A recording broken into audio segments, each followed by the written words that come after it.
据统计啊，我国已婚已育的女性超过30%存在漏尿的问题。一般情况下呢，表现在咳嗽、大笑、打喷嚏或者有跳跃运动的时候，甚至是有的时候啊，大声说话也会出现这种尴尬的情况。俗话说10个女人3个漏，3个人里面就有1个漏，说明发生几率啊非常的大。平时也没有什么不好意思的，因为生育后啊，不管是顺产还是剖腹产，都有可能造成盆底肌的损伤。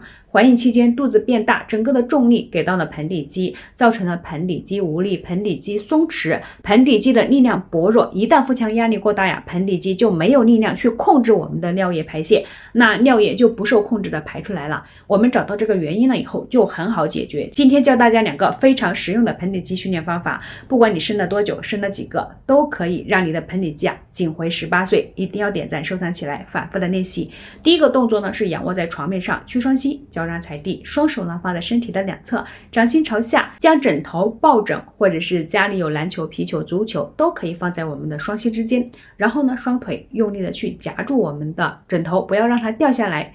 慢慢的吸气，将我们的肚子下沉去找后背，呼气的时候臀部离开地面向上。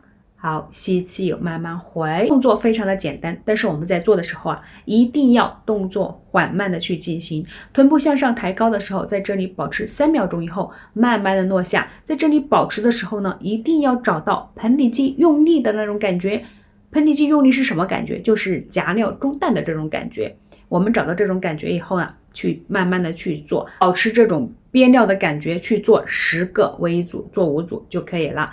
第二个动作，4足跪姿准备，将我们的双腿慢慢的靠近腹部，一定要小于90度，以免腹腔压力过大。将我们的重心放置右腿，将左腿慢慢的向旁侧打开，打开到自己的极限以后，在这里停留。去想象一下，将我们的腿部力量向上推，向上推到我们的臀部，臀部向前去推，推到会阴。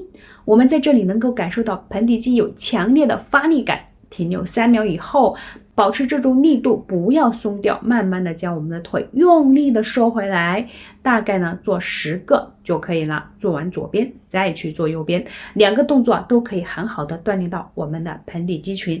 做这2个动作一定要掌握好这2个重点。第一个重点就是我们一定要找到盆底肌发力的感觉，第2个重点就是我们要坚持很轻松的锻炼到我们的盆底肌，男女都可以练习，很好的锻炼到我们的盆底肌、PC 肌等多个肌肉群。